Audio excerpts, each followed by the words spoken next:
Bom dia, pessoal! Já pega seu café, ajeita os fones e vem com a gente, porque o episódio de hoje tá imperdível. Tem decisão envolvendo inteligência artificial, depoimentos bombásticos no STF, polêmica sobre idoneidade em concursos públicos e até indenização por traição com plateia. É o tipo de conteúdo que mistura direito com a vida como ela é. Isso mesmo, eu sou a Laila e junto com o Victor te convido para ficar com a gente até o final, porque tem informação útil, análise jurídica prática e, claro, aquele toque de leveza para você começar a sexta do jeito certo. Bora?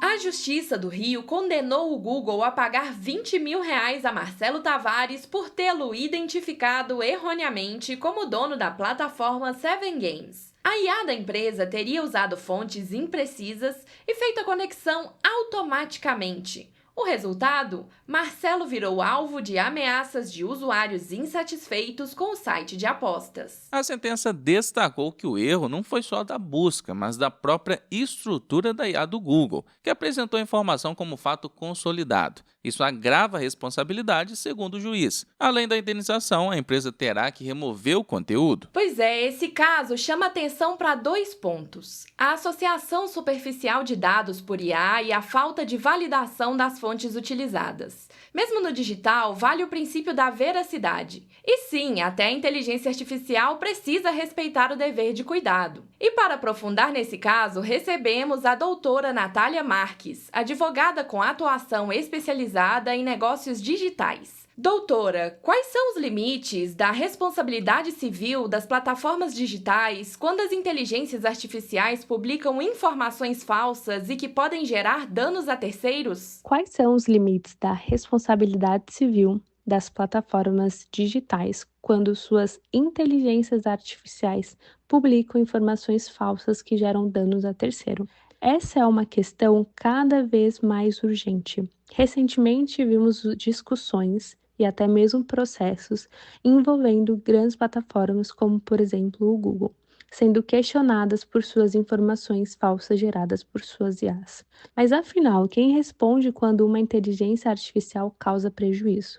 No Brasil, ainda não existe uma legislação específica que trate da responsabilidade civil das Big Techs no uso da inteligência artificial. O que temos hoje são normas gerais, como o Código Civil, o Código de Defesa do Consumidor e o Marco Civil da Internet, que podem ser aplicados caso a caso. O Marco Civil da Internet, inclusive, ele vem sendo analisado pelo STF, especialmente sobre a necessidade ou não de ter ordem judicial para a remoção dos conteúdos. Esse julgamento ele está suspenso, mas mostra como o tema ele é super atual e sensível. É importante lembrar que as IAs não são sujeitos de direito, ou seja, elas não podem ser responsabilizadas diretamente. Essa responsabilidade ela recai sobre quem desenvolve, controla ou se beneficia, que são as plataformas. Como advogada no direito digital, eu sempre oriento os meus clientes, especialmente os criadores de conteúdo, a usarem essas ferramentas com muita responsabilidade. As informações geradas por inteligência artificial, elas devem ser sempre verificadas, porque os erros eles podem gerar responsabilidades, inclusive judicial. Em geral, as plataformas elas só são responsabilizadas após uma ordem judicial específica, ou seja, elas não têm a princípio a obrigação de remover ou revisar automaticamente tudo que suas IAs geram. Mas esse cenário ele pode mudar a qualquer momento com a evolução da legislação brasileira. O ex-ajudante de ordens Mauro Cid prestou depoimento ao STF por mais de 4 horas. Negou participação ativa na tentativa de golpe, mas confirmou que Bolsonaro leu, editou e mexeu na chamada Minuta do Golpe, retirando a parte que previa prisões. Segundo ele, Braga Neto teria financiado acampamentos com dinheiro escondido numa caixa de vinho. O depoimento ainda menciona pressão sobre militares e ataques constantes a Alexandre de Moraes, inclusive com memes e figurinhas em grupos de WhatsApp. Moraes reagiu com ironia: "Estou acostumado." Juridicamente, o caso envolve possíveis crimes, como tentativa de abolição do Estado Democrático de Direito, incitação ao crime e associação criminosa. Mas como se trata de delação, os fatos precisam ser corroborados para gerar consequências legais. A A primeira turma do STF confirmou que candidatos a cargos policiais podem ser eliminados da seleção por estarem respondendo a processos, desde que a acusação seja grave e incompatível com o cargo. No caso julgado, o candidato respondia por importunação sexual. E o STF também reforçou que a presunção de inocência continua valendo, mas não impede a administração pública de avaliar o conjunto da vida pregressa. O cargo em questão exige idoneidade máxima e isso justifica a exclusão preventiva. Essa decisão sinaliza que profissões como a magistratura, o MP e a diplomacia também podem adotar esse rigor. A lógica é clara. Quanto mais sensível o cargo, mais exigente é o filtro moral e ético. O TJSP manteve a condenação de um homem a pagar R$ 5.500 a ex-companheira por danos morais. O motivo não foi a traição em si, mas o fato de ter feito isso de forma pública, com direito a comentários ofensivos e exposição desnecessária. O caso envolveu um relacionamento de 20 anos, encerrado quando a mulher flagrou o parceiro com uma amiga do casal. Dias depois, ele ainda debochou da situação com frases como "aproveita que ela tá solteira", na frente dela e de outras pessoas. Bom, o adultério não é mais crime desde 2005, mas o artigo 186 do Código Civil protege a honra.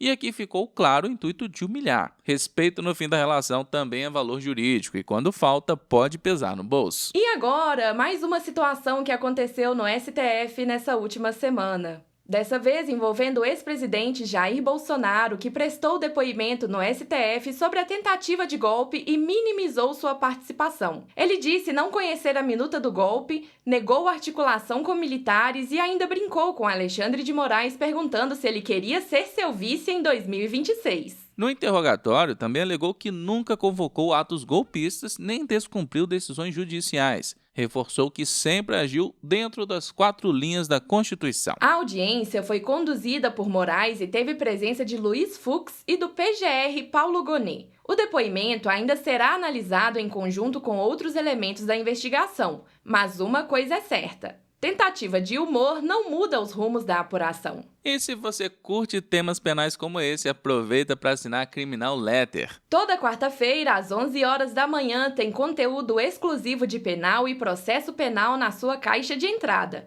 Direto ao ponto, sem juridiquês e com aplicação prática. Por menos de R$ 2,50 por semana, com 7 dias para testar. O link está na descrição. Vai lá e garante sua vaga.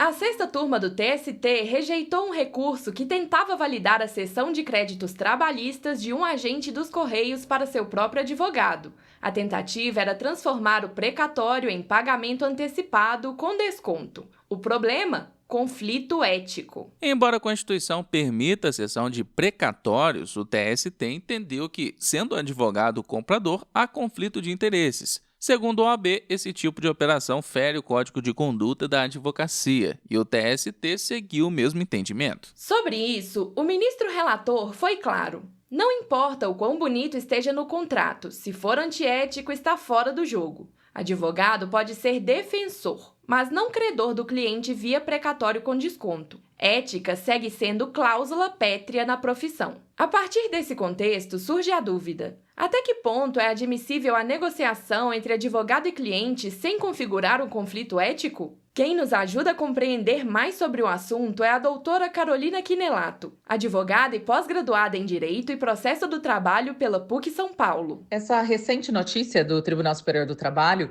sobre a venda dos precatórios, sobre a venda de cessão de créditos, ela traz para a gente, levanta uma questão muito importante sobre a ética e a advocacia e os limites. Qual é o limite da negociação entre advogado e cliente? Até que ponto que o advogado pode se utilizar da sua condição de representante, de advogado, para comprar, com desconto, obviamente, o crédito do reclamante, se isso não configura um conflito de interesse?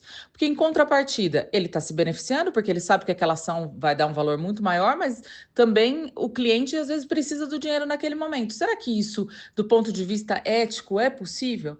A negociação existente, essa negociação entre advogado e cliente, ela deve sempre estar pautada aí pela transparência, pela boa-fé, pelo respeito, principalmente aos princípios éticos da advocacia.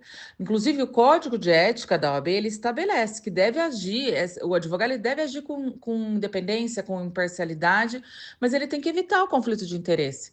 E neste caso específico, é nítido que há um conflito de interesse, porque ele é o advogado, ele é o detentor ali da causa, só que aí ele vai ser o credor da ação. Quem vai ser prejudicado nessa relação? Por isso que o TST vem e barra esse tipo de negociação. Então, nesse sentido, para que haja essa negociação, para que seja possível advogado e cliente negociarem como vai ser essa questão de pagamento, então tem que ser transparente, tem que ser claro, não pode violar os princípios éticos da advocacia. Não é porque é uma relação entre duas partes que isso vai trazer qualquer tipo de violação. E não pode configurar de forma nenhuma sobre o conflito de interesse. Então, esses pontos são fundamentais. Então, ela tem que estar pautada pela transparência, boa-fé, respeito ao princípio ético da advocacia. Pode existir autonomia, mas não pode de forma nenhuma trazer prejuízo para o cliente. Por hoje é isso, semana intensa, notícias fortes e muito direito para pensar e aplicar. A gente se encontra na próxima semana e não esquece, Law Letters, sua dose semanal de inteligência jurídica com clareza, conteúdo e, claro, muita conexão com a realidade.